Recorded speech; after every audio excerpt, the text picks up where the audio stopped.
થરાદના મુખ્ય નર્મદા નહેરના પાણીને લોકો કરી રહ્યા છે દૂષિત। નગરપાલિકા વિસ્તારમાં પસાર થતી મુખ્ય નર્મદા નહેરમાં લોકો ધોઈ રહ્યા છે મેલા કપડાં। ડિટર્જન્ટ સાબુ વડે કપડાં ધોઈ પાણીને કરવામાં આવે છે દૂષિત। થરાદ, વાવ, સુઈગામ સહિત રાજસ્થાનના લોકોને પીવા માટે આપવામાં આવી રહ્યું છે પાણી। નર્મદા વિભાગની ઘોર બેદરકારી સામે આવી છે। દૂષિત પાણી પીવાથી લોકોને થઈ શકે છે ગંભીર પ્રકારના રોગો। મુખ્ય નર્મદા નહેરના કાંઠે મહિલાઓ પોતાના કપડાં ધોતી હોવાથી લોકોમાં રોષ જોવા મળ્યો છે। જે કે સિંગુદાતી સાથે ભરત ઠક્કર, ડીસા।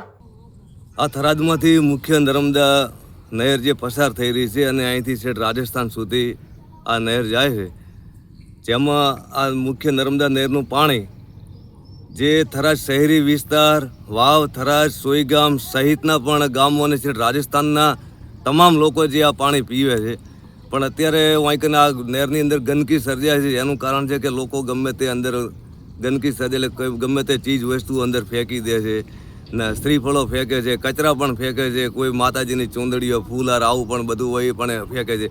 અને અત્યારે કપડાં પણ મહિલાઓ તે કપડાં પણ કેનાલમાં અત્યારે ધોવે છે, મુખ્ય કેનાલમાં। એમાં જે ડિટર્જન્ટ સાબુ લગાવે છે, ડિટર્જન્ટ પાવડર લગાવી અને બધું કેનાલનું જે પાણી છે એને દૂષિત કરે છે।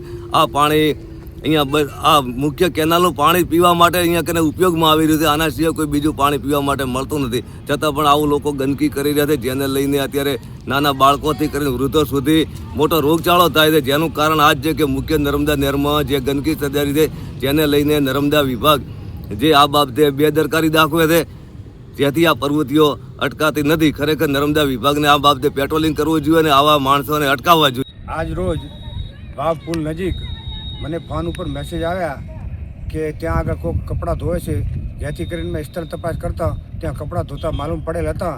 જેથી કરીને એમને ના પાડ્યો કે ત્યાં આગળ કપડાં ધોવા નહીં, આ પાણી પીવા માટે ગામમાં થરાદ અંદર અને વાવ બધે દરેક જગ્યાએ પીવા માટે પાણી જાય છે। જેથી કરી અને તો કપડાં ધોવાવાળાને ના પાડેલ છે અને કોઈ પણ વ્યક્તિએ કેનાલની અંદર કપડાં ધોવા નહીં।